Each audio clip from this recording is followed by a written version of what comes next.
Olá, está no ar mais um programa Frio na Espinha, o nosso primeiro programa do mês de julho.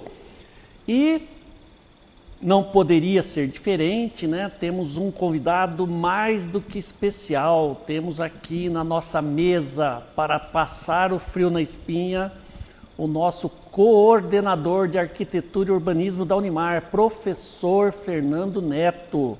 Mas antes, vamos dar as boas-vindas aos nossos âncoras do programa, professor Efraim. Muito obrigado, pela terceira vez aqui já. Muito prazer, professor. Professor José Roberto. Muito obrigado, um prazer, professor. Seja bem-vindo. Muito bem, e a nossa pergunta de praxe para o nosso querido professor Fernando Arquiteto Neto, ou Fernando Neto. Professor, seja muito bem-vindo e eu gostaria que o senhor, já de cara, falasse para nós um pouquinho aí, de forma resumida, a sua trajetória profissional. Opa! Henrique, é um prazer, um privilégio estar aqui com vocês. De antemão já digo que eu já estou com frio na espinha, tá? Muito boa tarde, professor Zé Roberto, professor coordenador Efraim e grande amigo Henrique, de muitas labutas que a gente tem aí no cotidiano da Universidade de Marília. Eu sou Fernando, natural de Rancharia, município aqui próximo de Marília, mas com 17 anos eu saí da minha cidade, fui fazer engenharia elétrica em Mogi das Cruzes. E na minha república eu fui morar com mais 6 pessoas, 5 faziam arquitetura e eu fazia engenharia.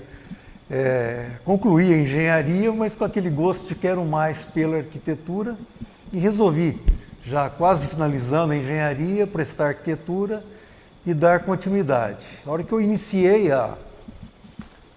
meu curso de arquitetura, já havia concluído engenharia, meu irmão, que é engenheiro civil, morando na cidade de Ribeirão Preto, ele montou uma construtora. E eu fui transferido, então, de Mogi das Cruzes para Ribeirão Preto, fazer arquitetura e poder trabalhar com meu irmão. A construtora estava num momento muito interessante, lá tinha um grupo de 7 engenheiros, e baseado nesse aspecto eu dei toda a prioridade para a arquitetura. Tanto é que eu não tenho nem no meu currículo que eu sou engenheiro também, tá? Eu sou arquiteto porque eu só trabalho com arquitetura e desenvolvo isso há muitos anos, tá? Morei 15 anos na cidade de Ribeirão Preto e ali nós tivemos diversas obras, Orlândia, São Joaquim da Barra, enfim, toda a região de Ribeirão Preto ali a gente tinha um grande rol de obras e passamos a ter também alguns edifícios em Rancharia, que é minha cidade natal, Presidente Prudente e Assis. Então eu passava em frente de Marília, uma frequência aí no máximo a cada 10 dias eu passava por aqui. Me casei morando em Ribeirão Preto e quis o destino que minha esposa entrasse. Minha esposa é médica, tá, docente aqui na Universidade de Marília também, e quis o destino que ela passasse na residência médica aqui na Faculdade de Medicina de Marília. Então, por ter obras em Assis, Rancharia e Presidente Prudente, a gente acabou mudando para cá e estamos aqui já 25 anos. Tá? Meus 2 filhos nasceram em Marília, uma cidade que me acolheu com muito carinho e eu sou apaixonado por essa terra maravilhosa. Muito bem, professor Efraim, abra os trabalhos, por favor. Que legal, muito legal ver essa história, professor. Foi um prazer mesmo de conhecer o passado da formação do senhor. E eu me formei aqui na instituição e conheci o prédio da arquitetura, o prédio da engenharia, antes da chegada do Fernando Neto, e vejo o prédio hoje, pós-Fernando Neto. Está muito mais bonito, muito mais legal, muito mais atrativo. E eu queria saber o que inspira o senhor para fazer essas salas tão interessantes, esses trabalhos legais, assim, se isso tem a ver com a sua área de maior interesse dentro da arquitetura. O que o senhor pode falar para a gente em relação a isso? Bom, a arquitetura é uma paixão, né? A gente que está nessa questão, a arquitetura ela tem um poder de transformação, ela transforma a vida das pessoas. E uma vez que a gente está criando esse conceito na cabeça do nosso estudante, do nosso aluno, a gente não pode ficar numa zona de conforto nunca. Então a gente tem um grupo ali de docentes que 24 horas por dia, e eu falo 24 horas por dia porque a gente tem um docente, o professor Wilton, quantas e quantas vezes ele me manda mensagem 3 horas da manhã com ideias mirabolantes. E o duro é que eu respondo 3 horas da manhã. Tá? Então, constantemente a gente está conversando, dizem que o NDE tem que ter uma sala para se reunir. Nosso NDE não, no cafezinho a gente está conversando, a gente está falando. Tá? Eu falei em NDE, talvez as pessoas... O senhor falou que diz, então deve ser uma legislação, que diz que o NDE tem que ter uma sala. Não, veja bem, eu sou avaliador do MEC também, eu estou acostumado, estou há 20 anos aí na labuta de verificar isso, e uma das atribuições de toda instituição de ensino é que se tenha um espaço destinado onde o NDE possa trabalhar e possa desenvolver. Tá? Falando, o NDE é núcleo docente estruturante, é aquele núcleo que tem a missão e a função de estar pensando o tempo todo em melhorias contínuas para o curso. Tá? E a gente tem um NDE de pessoas apaixonadas. E pega um grupo de alunos, dizem que arquiteto é meio fora da casinha por natureza, que gosta de estar inventando, e a gente vê isso na prática. A todo instante a gente está ali criando, pensando, buscando formas, buscando mecanismos, e isso aí, o melhor lugar que a gente tem para poder fazer essas transformações é dentro da casa, é dentro do nosso ambiente, dentro do nosso cotidiano. Muito bem. Professor, me chamou a atenção pelo seu tempo, né, na profissão. E eu acredito que em todo esse tempo aí o senhor tenha um projeto que seja aquele meu primeiro filho, o mais significativo, professor, qual que o senhor consideraria esse? Veja bem, eu sempre brinco com meus alunos que eles perguntam assim, daquilo que você já produziu, qual o percentual que você construiria para você? Eu digo que o meu percentual, olha que eu tenho aí, posso dizer brincando, que passa de 100 mil metros quadrados de área construída, eu tenho uma bagagem assim, bastante interessante, e eu falo para vocês que é menos de 5% que eu construiria para mim. Aí você pode falar assim, mas 5%? Então você fez muita coisa ruim. Não, pelo contrário, eu trabalho para o meu cliente. Tá? E na realidade, cada pessoa é diferente da outra e a gente tem que compreender realmente as necessidades desse cliente. Eu posso te garantir que um percentual muito acima desses 95% dos meus clientes saíram satisfeitos porque eu atendi a necessidade deles. Tá? Agora, falar de algo que eu realmente gosto, tem muita coisa. Tá? Quando eu comecei a trabalhar com meu irmão na consultora, a gente fazia muito edifícios de médio e grande porte, entre 10 e 15 andares, a gente fez vários aí. E o engraçado é que eu tinha as minhas loucuras lá e o pessoal comprava isso. Tá? Então eu posso dizer um que eu não repetiria. Eu fiz um prédio redondo e eu falo que os loucos da construtora ali, que era um grupo de 7 engenheiros, aceitaram o meu prédio redondo. Tá? Depois que nós terminamos, o prédio ficou lindo. Quem olha de fora acha ele fantástico, mas colocar o mobiliário dentro, você deixar esse prédio funcional, olha que dá bastante trabalho. Você deu trabalho para o decorador, né? Bastante, viu? Então esse projeto eu não repetiria. Muito bem, professor. Eu percebi na sua fala que o senhor se formou em engenharia e buscando algo mais, quer dizer, qual que é o motivo dessa sua birra com a engenharia, professor? Nenhuma. Eu percebi um bullying muito claro, né, que o senhor nem coloca no seu currículo que o senhor é engenheiro. Não, na realidade eu fiz engenharia elétrica, né? E mal sei trocar uma lâmpada. Então, na realidade eu saí da área, quer dizer, é uma força de expressão. Hoje, junto com o pessoal aqui da Unimar, nós marcamos todo o projeto de elétrica no NUAP que está acontecendo aqui no Bloco 8 que a gente vai fazer. É lógico que eu sei muito bem fazer isso, mas eu não me atrevo mais a fazer porque não tenho mais as habilidades e a competência dessa área. Eu não tenho birra nenhuma, eu acho que a engenharia é algo fundamental que deu toda a base para o meu trabalho. Eu acho que sem a engenharia eu não teria o despertar que eu tenho com a arquitetura. Uma coisa vem contemplando a outra, tá? E nesse contemplar vai se completando e realizando aí funções muito legal. Descobrimos então, professor, um engenheiro elétrico. Eu Opa, não olha. sabia, eu fiquei impressionado. Eu com já a acendeu informação. uma luz aqui, temos um engenheiro elétrico na mesa.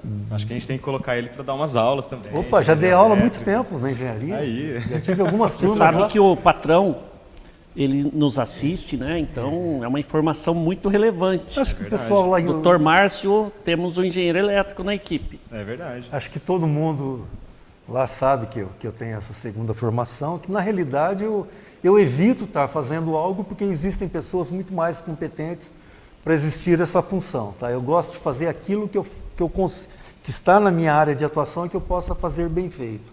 Se eu não tenho essa habilidade necessária para isso, eu preciso que venham parceiros a somar e poder fazer tudo isso. E eu vejo, na época que eu fiz engenharia, em 1980, existia uma grande rivalidade de arquitetura e engenharia, coisa que não existe mais no mercado de trabalho. Hoje existem grandes parcerias entre o arquiteto e o engenheiro, porque um contempla o outro e passaram a deixar de lado essa questão da competição para poder caminhar em prol daquilo que é o desenvolvimento comum da construção civil. Eu queria perguntar justamente isso, essa briga que tem entre arquiteto e engenheiro, que acaba, hoje em dia é mais uma piada, a gente sabe que é mais no sentido de que o arquiteto faz um prédio, por exemplo, redondo às vezes, e aí quer que o engenheiro vai lá e faz aquilo parar em pé, né? Uhum. Eu queria saber como é que o senhor lida com isso, se ainda existe muito desses arquitetos que querem fazer uma viga-balanço muito grande, alguma coisa muito histriônica, assim, e se os engenheiros recepcionam bem isso também, se há essa comunicação. Qual que é a treta, professor? Qual que é a treta, professor? Não existe a treta, até mesmo porque várias vezes que eu sentava, eu te falei que quando a gente estava construindo vários edifícios, eu conversava com o grupo de engenheiros. E aí, qual que é o espaçamento de pilares? Qual a maior viga que eu posso trabalhar para facilitar o projeto de vocês? E não existe isso. O engenheiro ele trabalha em cima do desafio que está ali. Tá? Eu vejo, Oscar Niemeyer foi o louco saudável que teve aí, que fazia um pilar, tá, sendo sustentado numa ponta de agulha. Se a gente pegar os projetos de Brasília, está lá embaixo. Então, aqui, os engenheiros da equipe do Oscar, esses sim tiveram grandes desafios. Mas eu acho que o bom profissional, quando ele é desafiado, aí que ele realmente consegue ter essa habilidade e as competências para poder estar produzindo, estar crescendo. Então, não tem treta, não tem essa brincadeira de... Professor, por que separou o CREA? A arquitetura saiu do CREA. Política é uma coisa muito, muito engraçada, tá, Henrique? Eu posso estar falando isso com precisão, porque atualmente eu faço parte da diretoria do CAL, eu sou um conselheiro eleito. Tá? Fazem exatamente 11 anos que houve essa ruptura CREA-CAL. Tá? Na realidade, é fácil você entender que dentro do CREA nós tínhamos engenharia civil, engenharia elétrica, mecatrônica, mecânica da produção, agronômica, e você tem lá 8, 9 engenharias, tá? E uma arquitetura. Então, cada engenharia tem direito a um voto e a arquitetura tinha direito a um voto único e na grande maioria das vezes não era contemplado. Eu, de forma pessoal, Fernando, quando houve essa ruptura, eu fui totalmente contra que acontecesse esse processo. Eu sempre achei que juntos a gente já era fraco no sentido, se a gente pegar uma OAB, ver o trabalho que uma OAB tem, se a gente pegar o pessoal da medicina, CRM, se você pegar o pessoal da Odonto, todos eles têm entidades muito fortes. Tá? E o pessoal da engenharia e da arquitetura brigando por mesquinharias, por besteirinhas ali. Então, na realidade, no momento da transição, eu fui contra. Tá? Aí transcorreu um tempo e haviam passado 10 anos que Marília não tinha 10 anos de CAL, de Conselho de Arquitetura e Urbanismo, e Marília sem nenhum representante, nunca houve um representante. E eu falei, não pode, nós precisamos fincar um pé lá e poder estar buscando. Eu odeio política, não gosto mesmo, mas eu acho que a gente precisava de uma participação. Busquei os mecanismos que a gente tinha através do Ministério da Educação, e para minha grande surpresa, lá em Ribeirão Preto, Eu tinha um estagiário que ele vinha sempre para conversar comigo e falava assim, Fernando, hoje eu não posso ir no estágio porque eu tenho que ir lá na Asbeia. A Asbeia é uma das entidades do CAL. Falei, para com isso, menino, isso nunca vai te levar a nada. Tá? E sempre pegando no pé dele, eu vinha descobrir que ele era o presidente do CAL, meu estagiário como presidente. Liguei para ele e falei, Geraldine, Marília precisa ter uma representatividade. Tá? A nossa regional é Bauru, precisamos trazer uma regional para Marília. Conversei com a Fernanda, conversei com o Marcão, o Dr. Márcio, eles abriram as portas para a gente ter aqui dentro da Universidade de Marília um núcleo. Tá? Falei, nós precisamos disso. Falei, primeira coisa que você precisa fazer é se tornar um conselheiro. Falei, o que precisa ser conselheiro? Ele falou, precisa ser eleito. Falei, meu Deus, eu vou ter que ser político? Tentei outros caminhos, eu indiquei na gestão anterior, o professor Luiz Fernando Gentili, para ser o candidato. O Fernando Gentili bateu na trave. Entraram 16 pessoas, ele foi o 17º, não conseguiu entrar. Aí na próxima eleição, o Geraldine me ligou e falou, faltou voto aí de Marília e na realidade tem que ser você puxar essa questão. E eu falei, olha, eu sentei com o pessoal todo e nesse mandato entramos eu, Fernando Gentili e o professor Wilton. Para quem nunca teve uma representatividade, hoje a Universidade de Marília e o curso de arquitetura tem 3 conselheiros no CAL, fazendo um trabalho aí muito, muito interessante. Eu, na realidade, fiz a opção por estar na comissão de ensino e formação. Meu papel é educação. Mas você conseguiu trazer o CAL para dentro da Unimar? Ainda não, porque não tem um processo aí meio complicado, transitório. Nós estamos Qual que é a dificuldade para trazer o escritório do CAL dentro da universidade? O grupo atual é de política, tá? Vamos falar um português bem claro. A política atual, nós somos oposição dentro do CAL. A gente foi eleito, mas a nossa chapa ela é minoria, bem minoria. E tem um pessoal lá que tem outras preocupações, trabalhando num viés completamente diferente do que a gente pensa. E eu acredito, preciso conversar ainda com o professor Zé Roberto, com a Fernanda, se há interesse da instituição a gente retomar, ser candidato novamente. Eu acredito que eles vão incentivar, porque esse papel dentro do conselho é muito importante para a universidade, mas a gente está trabalhando para ter uma autonomia bem maior, quem sabe colocar mais pessoas de Marília dentro do conselho e aí sim está conseguindo realizar bastante coisa. Perfeito. Professor, a gente está comentando bastante sobre desafios, tá? Então, qual é o maior desafio hoje para o estudante de arquitetura? O mercado de trabalho. O mercado de trabalho é um grande desafio, de uma forma em geral. Hoje nós temos, no Brasil, hoje não, até a semana passada, porque da semana passada para cá eu não sei o que aconteceu, mas eram 819 cursos de arquitetura no Brasil.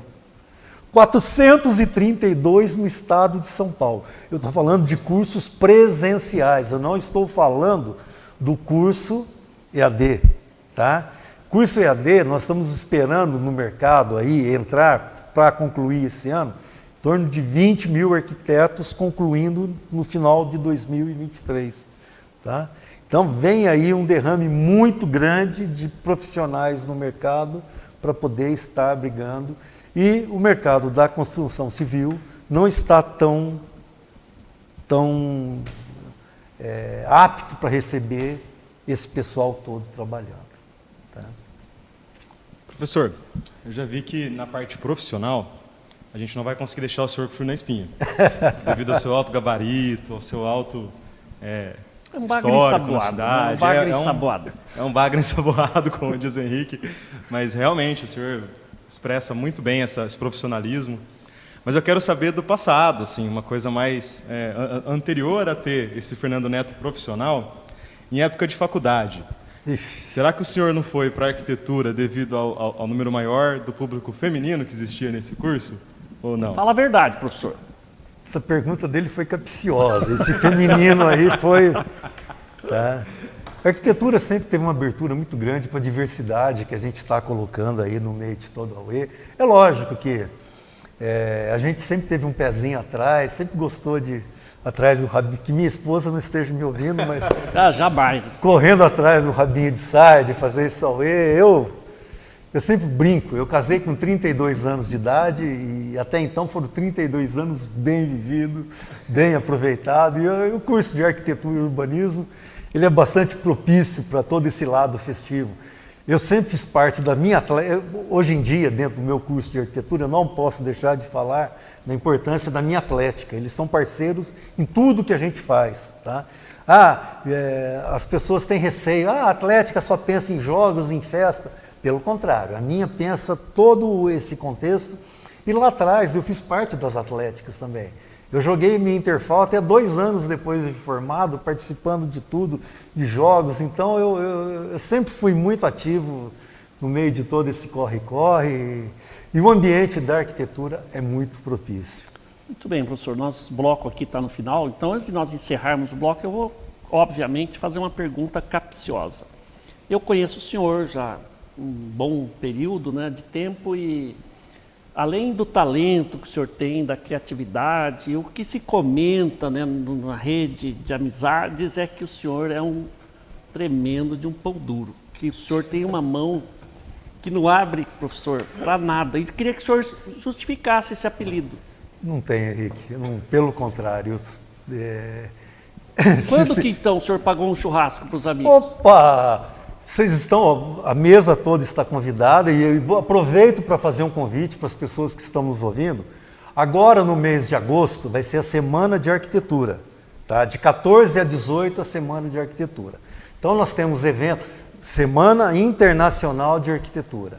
Através do nosso NIPEX, do nosso DRI, professor Juan, um agradecimento muito especial para ele e para a professora Valquíria, parceiraços incríveis, pessoas muito especiais aqui dentro da Universidade de Marília, conseguiram fazer com que a gente tivesse uma semana internacional. Nós vamos ter, na semana, iniciando dia 14, nossa parceria com uma universidade de Portugal. Na terça-feira, nós vamos ter uma parceria com a Universidade de Angola. Na quarta-feira, uma parceria com a Universidade do Chile. Tá? Eles vão trazer um pouco da experiência e da bagagem do que eles fazem de arquitetura lá para os nossos alunos aqui. Vamos ter também 3 palestras nesses mesmos dias. Vai vir um pessoal do CAL, e tem que aproveitar que a gente está lá, trazer também o que tem de melhor. Nós vamos falar a respeito de acessibilidade na primeira noite. Na segunda noite nós vamos falar a respeito de BIM, a plataforma BIM, tão importante para as engenharias, para a arquitetura. Não pensem vocês que utilizar um software, você está fazendo o BIM. O BIM é você pensar numa realidade que pode se transformar, que pode buscar, que pode crescer. Isso aí é muito bacana. E finalizando a última palestra do CAL, me formei, e aí? O que eu faço? Como é que eu entro no mercado de trabalho? Como é que eu monto um escritório? Realmente estar colocando essas pessoas no dia a dia. Então, vão ter uma série de palestras, a gente vai trazer um número grande de egressos falando para os nossos alunos. E no dia 18, que é a sexta-feira, nós vamos estar inaugurando os nossos laboratórios. Nós reestruturamos por completo o nosso laboratório de maquetes, nós reestruturamos o nosso escritório modelo, que é fundamental, é muito importante, que coloca nosso aluno em contato direto com o futuro cliente. Nós estamos reestruturando, e vai estar pronto até a inauguração, nosso laboratório de conforto térmico. Demos um grande plus no nosso laboratório de hidráulica e elétrica, e nós temos uma empresa parceira, eu vou falar o nome dela aqui, porque ela está nos doando um painel de automação, que é a Garen aqui da cidade de Garça. Enfim, nós vamos ter toda essa inauguração e terminando essa inauguração, vocês estão convidados para o meu churrasco que vai acontecer aqui dentro da Universidade de Marília, tá? Onde a gente tem os alunos do curso de arquitetura, vão trazer uma banda de rock que vai fazer um rock and roll para a gente lá embaixo e vocês estão convidados. Então, eu não sou pão duro e pelo contrário. O professor se defendeu bem. Nós vamos com isso encerrar o primeiro bloco, vamos dar aqui um espaço para os nossos patrocinadores e voltamos em seguida. Até daqui a pouco.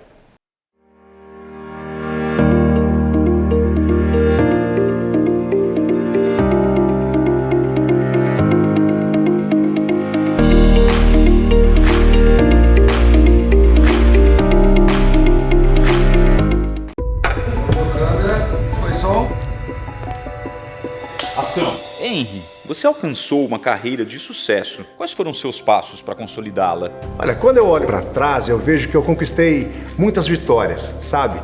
Sempre me dediquei e tive muita vontade de aprender. Mas mesmo assim, há um momento em que é preciso dar um passo à frente. E eu entendi que para me manter no mercado, era preciso me destacar. Fazer diferente e fazer cada vez melhor. Estar próximo de pessoas e instituições de referência que me impulsionassem a construir a minha melhor versão e a ser como aqueles que eu admiro. O mercado está em busca de quem se mantém preparado. E você, está disposto a dar esse próximo passo? Pós-graduação Unimar. Inscreva-se em unimar.br/pós.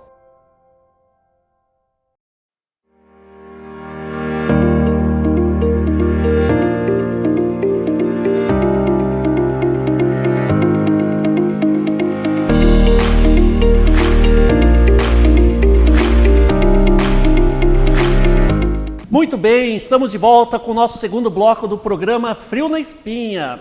Um programa que procura causar um certo frio na espinha dos nossos convidados. Temos aqui na nossa mesa professor Fernando Neto, coordenador de Arquitetura e Urbanismo da Unimar.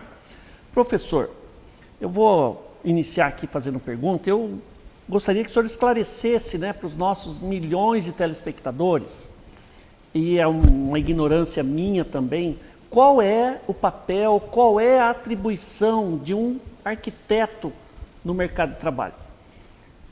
Essa pergunta ela é gostosa e ela é muito comum de acontecer, Henrique. E as pessoas colocam de uma forma até diferente. Qual a diferença de um engenheiro e de um arquiteto? Tá? Essa é a pergunta que a gente... Eu não queria falar engenheiro porque você mostrou uma certa desconsideração, professor? Então vamos falar só sobre arquitetura. Então... Não, eu acho que é importante a gente fazer um link e as pessoas também, completando até essa pergunta, o que um engenheiro faz que um arquiteto não pode fazer? Essas são as grandes questões, são as habilidades e competências que a gente tem para poder fazer. Bom, princípio básico da coisa, engenharia é uma ciências exatas, arquitetura é uma ciências humanas. Opa, tá? Apesar de todo mundo colocar isso, o pacote, quantas e quantas vezes a arquitetura já entra num pacote das ciências exatas? Não é. Tá? O arquiteto é aquele profissional que está preocupado com o ser humano dentro do espaço que ele convive. Tá? O espaço de morar, o espaço de dormir, o espaço de cozinhar, o espaço de lazer. Essas são as habilidades e competências do arquiteto. O engenheiro, ele tem uma conotação completamente diferente, é fazer com que esse espaço agradável gerado pelo arquiteto tenha uma estrutura sólida que se mantenha em pé, que se mantenha toda essa questão. Tá? O engenheiro, ele tem durante os 5 anos de curso dele, praticamente 1 ano e meio da disciplina de projeto. Tá? E tem aí praticamente 5 anos de cálculo. O arquiteto, durante a estrutura dele, tem menos de 1 ano e meio de cálculo, tá? Pouquíssimas disciplinas, resistência dos materiais, sistemas estruturais, é uma pincelada por cima, tá? Que nunca um arquiteto deveria ser atrevido e querer fazer uma construção de médio e grande porte. Tá? Fernando, você nunca fez prédios? Eu já assinei vários prédios, mas eu tenho a engenharia por trás, não podemos esquecer esse lado. Mas um arquiteto, ele não deveria estar se atrevendo a fazer edifícios de grande porte. Por quê? Ele não tem habilidades e competência dentro da matriz curricular para poder estar fazendo. Mas ele pode, ele tem autonomia do conselho para poder estar assinando e poder estar fazendo. Tá? Da mesma forma, o engenheiro faz projetos. Tudo bem, ele teve lá 1 ano e tanto de projeto e o convívio dentro das estruturas dá para ele essa competência para poder estar trabalhando com o projeto, está habilitando. Mas não é o profissional mais indicado para estar fazendo um projeto arquitetônico. Mas todos os demais projetos executivos têm que passar pela mão do engenheiro. Então, eu volto a dizer, Existem habilidades e competências nos dois segmentos, nas duas áreas, que, unidos, eles se tornam muito fortes. Todas as vezes que eles perdem tempo discutindo e fazendo cabo de guerra para ver quem que leva vantagem sobre o outro, os dois lados perdem e perdem bastante. O ideal é que uma obra hoje tenha o acompanhamento dos dois profissionais e com isso tenha um resultado estético, estrutural, funcional, de uma forma totalmente diferenciada. Beleza, professor. Professor, uma dúvida minha. Como o meio acadêmico ele se mantém atualizado mediante as novas tendências? Essa pergunta é fundamental. Hoje, aquele docente, aquele professor que chega na sala de aula e vai pegar a melhor aula que ele deu semestre passado e vai trazer para a aula desse semestre, achando que vai ser a the best novo, ele corre um grande risco. Tá? O aluno tem um celular na mão que a todo instante, tá? Ele digita lá chat GPT, tem a estrutura do trabalho dele prontinho, explica até melhor do que o professor está falando tudo que está acontecendo. Eu acho que toda e qualquer profissão, onde o docente, aquela pessoa que tem as habilidades e competências de transmitir para o aluno, ele se mantém numa zona de conforto, que não se atualiza diariamente, ele está fadado a cair no esquecimento, é um grande risco para o curso. Dentro do curso de arquitetura, eu sou muito chato e muito rígido. Professor que ficou na zona de conforto, professor que não está se adequando às novas tendências, leva um puxão de orelha verdadeiro para poder estar se adequando e encarando isso. É muito sério. Essa atualização é fundamental. Construção civil, ela muda a todo instante. Toda semana a gente tem algo novo acontecendo que a gente tem que ter esse olhar e essa atenção. Professor, vou voltar de novo para as perguntas de frio na espinha, né? Sim. Como a gente combinou que no segundo bloco O seria... professor está até né? suado aqui do meu lado. Tá nervoso, professor? Eu queria fazer uma pergunta já meio que combo, assim, né? Primeiro, o senhor, eu vi que ficou muito bonito as coisas que o senhor fez ali. Foi combinado antes de começar a entrevista que ele não me chamaria de senhor. Já veio me chamando de senhor. Deixa eu trocar aqui, que você, as salas que você fez ficaram muito bonitas. Eu imagino que as obras que você fez também devem ter ficado muito bonitas, tem uma mão muito boa. Eu quero saber o que mais que o senhor faz com essas mãos. E se o senhor faz alguma coisa, o senhor mesmo com as mãos, né? Porque só o projeto e aí vem lá o marceneiro e faz, não vale. Quero saber se o senhor faz churrasco, se o senhor cozinha. Dança, canta. Se o senhor é um artista. Olha, sexta-feira agora eu estou saindo de férias, tá? E dentro dessas habilidades extras, o que eu marquei foi, peguei meus 2 filhos e nós estamos indo para o Pantanal pescar. Pegamos um barco lá e vou fazer algo que eu gosto e gosto muito, tá? Então eu me atrasei um pouquinho para chegar hoje aqui, porque eu estava fazendo um suporte de anzol lá. Então eu gosto dessa parte de habilidades, a parte de mobiliário, que a gente tem todo um equipamento. Nós temos uma Halter, uma CNC lá que corta bastante. Eu, como filho de marceneiro, eu gosto muito de mexer com essa parte de movelaria de uma forma geral. A parte das maquetes, essa é uma disciplina dada pelo professor Irajá Gouveia, mas eu sou um apaixonado, eu estou lá sempre incomodando ele, porque eu sempre chego com os pitacos novos e tal, mas eu gosto muito de falar, de mexer com tudo isso. E agora, minha habilidade boa mesmo, fora de tudo isso, é um futebolzinho, né? Eu sou um craque do passado que... Nós estamos descobrindo as habilidades aqui do professor. Professor, eu conheço o senhor inaugurou recentemente lá uma sala no seu bloco, o reitor pediu para que seu nome ficasse naquela placa, o senhor reconfigurou todo aquele bloco, salas maravilhosas, e o senhor é avaliador do MEC há vários anos. Queria que o senhor contasse aqui para os nossos telespectadores, assim, um erro que o senhor cometeu, assim, que o senhor achou engraçado e nunca ninguém ficou sabendo, que vai ser confessado agora. Um errinho nessa trajetória de sucesso. Eu tenho um erro grande, grave, que eu nunca fiz questão. Se for algo que eu nunca contei, é algo complicado, tá? Mas Eu dou uma disciplina chamada Tecnologia das Construções. E logo no começo, uma das coisinhas que eu conto lá é que eu gosto muito das parcerias. E para fazer a locação de uma obra, eu sempre recomendo aos meus alunos que ele contrate um profissional de topografia para poder fazer esse serviço. E eu fiz um projeto próximo aqui da Universidade de Marília, onde os proprietários já tinham feito alguns estudos e não gostaram do resultado, acertaram com o profissional anterior e trouxeram para que eu fizesse um novo projeto para eles. E eu peguei, baseado naquele levantamento que o outro profissional que recebeu, os honorários relativos a isso, e montei um projeto, eles gostaram, bacana, bababá, e dei a sequência, aprovamos o projeto na Prefeitura Municipal, e seguindo essa conotação, eu falei, olha, eu gostaria que um topógrafo fosse lá e fizesse a marcação da obra, e tem um parceiro nosso aí, que ele vem sempre aqui na instituição, ele falou, segunda-feira, 8 horas da manhã, eu estou lá fazendo a locação da tua obra, e tá bom. Era 7 horas da manhã, tocou meu celular, eu olhei lá, Marcelo, que é esse profissional, falei, pronto, ele vai ligar falando que não vai. Aí ele me ligou e falou, Fernando, tem certeza que o terreno é esse? Falei, como é que é? Tem certeza? Porque o projeto não cabe no terreno.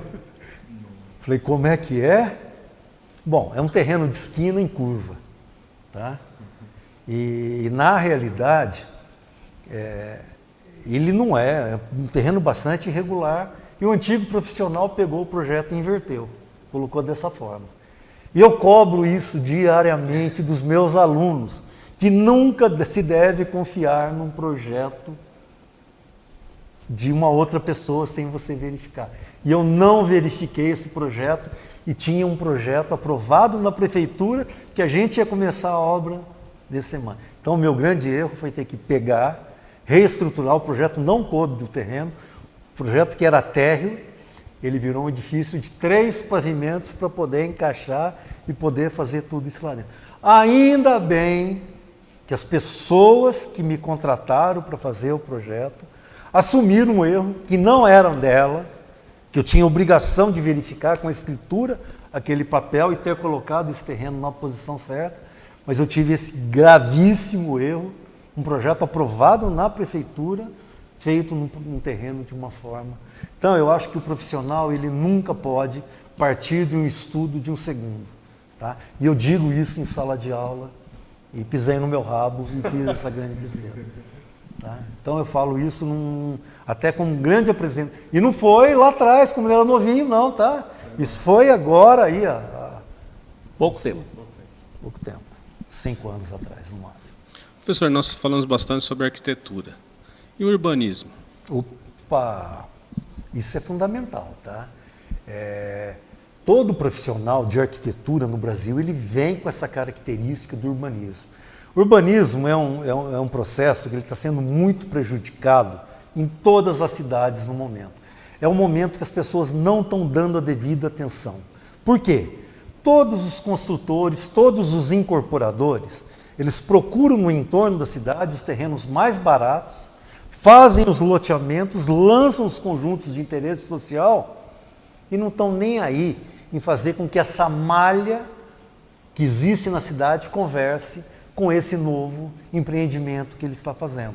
Nós temos aqui próximo de Marília um empreendimento monstruoso ali, que são quase 3.000 casas sendo construídas, que até então não tinha absolutamente nada.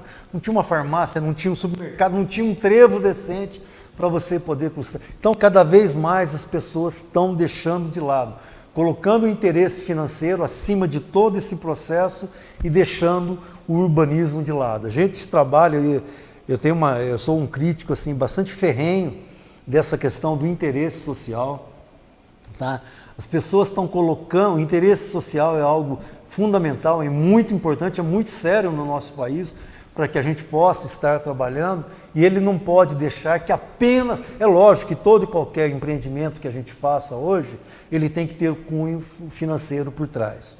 Mas não custa praticamente nada você pensar e dar uma atenção e você colocar dentro desses cursos essas benfeitorias que podem estar trazendo para os nossos profissionais. Então eu gostaria de deixar um alerta aí para os incorporadores, para as grandes consultoras, que pensem um pouco mais na população. A margem de lucro é suficiente, tá? Eu já trabalhei com isso, tive um processo complicado aí, tá? Vocês falaram de uma falha, eu tinha uma consultora, eu quebrei, tá? Então tá aí um processo, passei aí um período muito árduo, entrei na educação na minha vida privada, na minha vida da consultora, eu não ter alcançado um resultado aí bem interessante, tá? Então sofri bastante essa lacuna, falo isso aí de peito aberto, sem problema algum, e enfim, tá? O urbanismo é algo para se pensar com muito respeito. Professor, o senhor falou muito bem, nós temos a figura do bagre ensaboado, do bagre muito ensaboado e a do professor Fernando, né, que saiu de todas as perguntas de forma espetacular. Porém, o tempo correu muito rápido, professor. Poxa vida. O programa está praticamente no final, então, para encerrar aqui, eu vou fazer a última pergunta, que envolve o seu curso de arquitetura. Então, eu gostaria que você falasse para os futuros candidatos a alunos do seu curso quais são os diferenciais do curso de arquitetura e urbanismo da Unimar e por que esse público deve escolher o seu curso. Por favor. Nosso tempo está acabando, isso aí com toda certeza eu vou estar finalizando e falando a respeito de tudo isso. Eu acho que eu vou me colocar numa fria, então eu vou fazer a pergunta que vocês não fizeram, que ela é fundamental para que a gente possa discutir. Eu estou numa mesa aqui com 3 coordenadores do ensino à distância, tá? Apesar de a gente estar aí recebendo no mercado de trabalho 20 mil profissionais, tá? O Conselho de Arquitetura e Urbanismo aceita esses 20 mil profissionais no mercado de trabalho? Como é que está esse registro? Ninguém me fez essa pergunta, tá? Porque a gente já imaginou que o senhor ia falar, professor. Ah, perfeitamente. Aqui tudo é planejado, tá? Na contramão, eu converso, tenho de uma forma assim, frequente conversado com o professor Paulo Prado a respeito dessa questão, tá? O curso de arquitetura ele tem sérias objeções ao ensino à distância.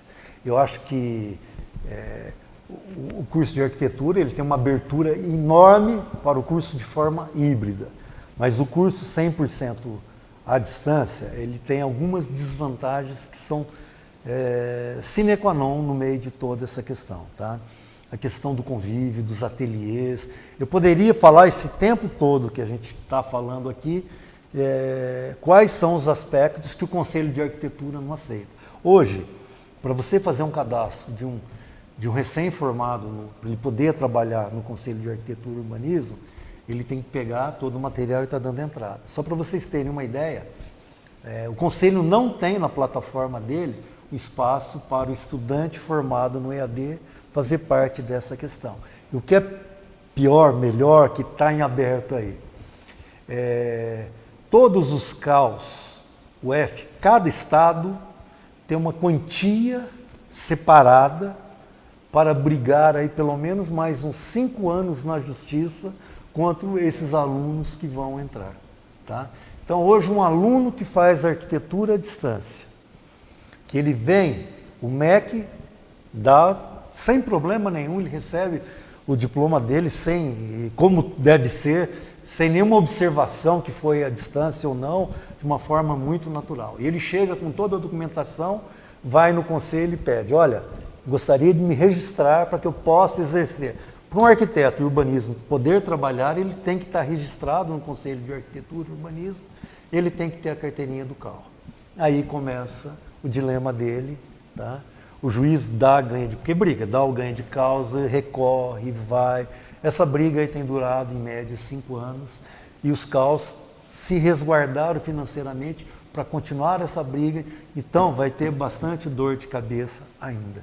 Quem sabe aqui na Universidade de Marília, uma conversa que eu e o professor Paulo estamos tendo, a gente não possa estar lançando um curso de forma híbrida, que tem plena aceitação, tá? mas 100% presencial tem uma grande distância. Muito bem, professor, eu agradeço a sua participação, o seu tempo que o senhor dispôs para vir aqui sentir o frio na espinha, tá? Não é qualquer um que vem aqui, muitos recusam o convite.